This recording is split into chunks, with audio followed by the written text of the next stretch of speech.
I'll tell you, Monk, the Bedlam Raiders are gonna be the end of this town. We got no hope, zero, zilch, nothing. How you doing, BD? Wait a minute. Cal, get over here, you son of a bogling. Oh, it's been a while. I missed you, kid. Hey. Let me look at you. You look terrible. Star Wars Jedi Survivor is Star Wars at its very best. It is a period of civil war, or at least it's about to be.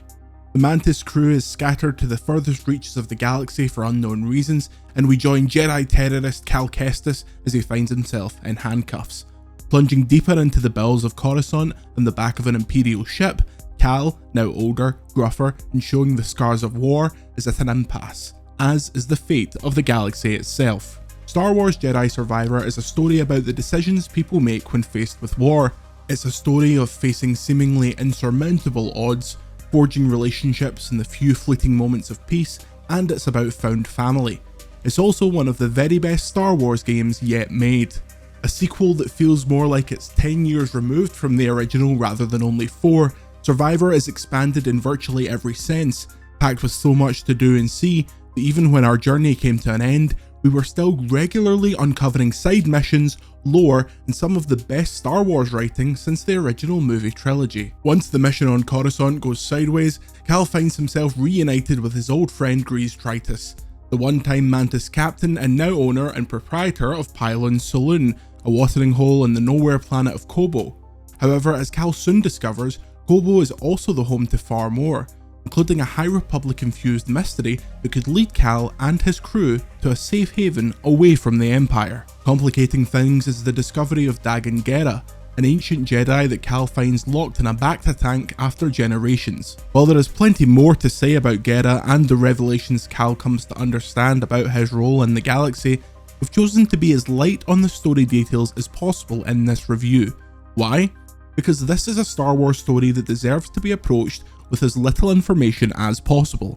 There are multiple sequences, including a few in succession during the game's closing act, in which we audibly swore with excitement. It took us back to that feeling of wanting to turn to our friend in the cinema and punch their arm with astonishment. Star Wars is at its best when it can trade that bombast and action with quiet moments between characters, and Survivor juggles them beautifully. This is Star Wars at its best. It manages decades of lore gracefully, gives all the characters, new and returning, time to shine, and features dozens of moments that have inspired generations to pick up the nearest mop and make noises. Sierra Junda and Merrin return, as does Boda Kuna, a swashbuckling Han Solo with a jetpack type who assists Cal throughout the game, both in the narrative and in gameplay. Like with Dagan Gera, we'll leave the specifics of their place in the galaxy in Survivor unsaid, but rest assured that by the end of the game, we were delighted with how all of the characters were handled. The star, or should we say stars, of the show, however, are Cal and BD1.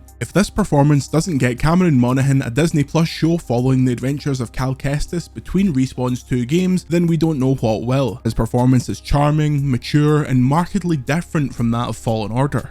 You feel the passage of time and the development into a fully fledged Jedi Knight, aided by the game's incredible cinematics. Monaghan conveys so much wordlessly that it makes for a standout performance. We are highly hopeful that there's plenty more Cal Kestis in Cameron Monaghan's future.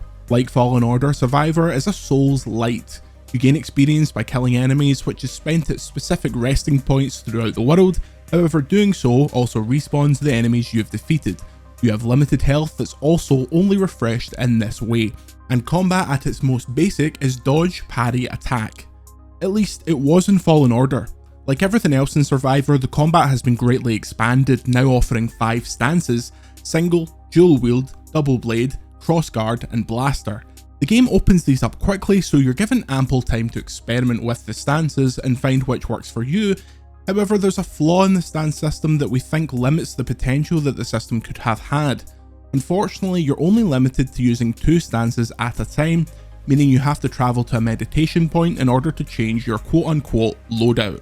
Having this be the case instead of offering all 5 stances at once to switch between feels like it somewhat limits the creativity that could have been offered by the system. As such, it's easy to fall into the trap of over-reliance on one's stance and overcommitment to that stance's skill tree. While the crossguard is a cool addition, especially for the Kylo Ren obsessives among us, we didn't use it a great deal, instead opting to more heavily invest in the single-bladed and blaster stance. Speaking of the blaster, the uncivilized weapon is a great addition to the game, and in what we can only assume to be a specific joke about how Souls-inspired the game seemingly is, the blaster even comes with a Bloodborne style parry, should you time a shot just as your enemy approaches. While you'll spend much of your time in the huge open world of Koboh, there are a few more smaller planets to explore. We are in two minds about the way the game handles these locations. While it's undoubtedly a better thing that the game has moved away from the linear corridor levels with minimal exploration, Survivor's two largest planets,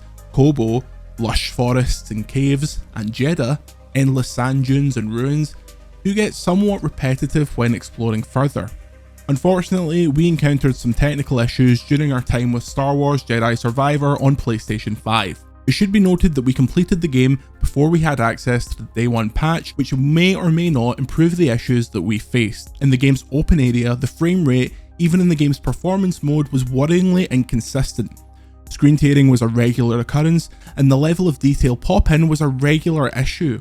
The game also seems to struggle to load in certain areas, forcing us to wait at the door of the saloon while it battled to populate the interior. Koboh and its large open play space seems to be the issue, as the more linear levels ran extremely well. Quality mode is supposed to trade 60 FPS experience for 30 FPS and improved visuals, but considering the game performs poorly in the open spaces even on performance mode, we'd recommend just playing on quality mode to fully take advantage of the game's excellent visuals. Star Wars isn't one thing, and it hasn't been for a long time. You need only look at the breadth of films, Disney Plus shows and the expanded universe to see that, but what Star Wars Jedi Survivor gets so right is that no matter your preference in a galaxy far, far away, it delivers. Excellent characters led by a wonderful Cameron Monaghan performance, an exciting story that shocked us with twists from hour 1 to hour 30, and consistently engaging gameplay to match.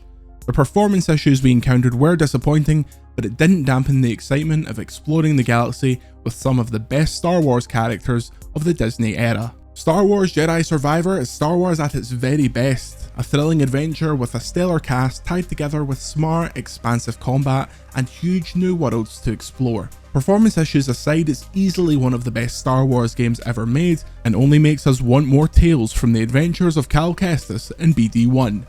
We give Star Wars Jedi Survivor 5 out of 5.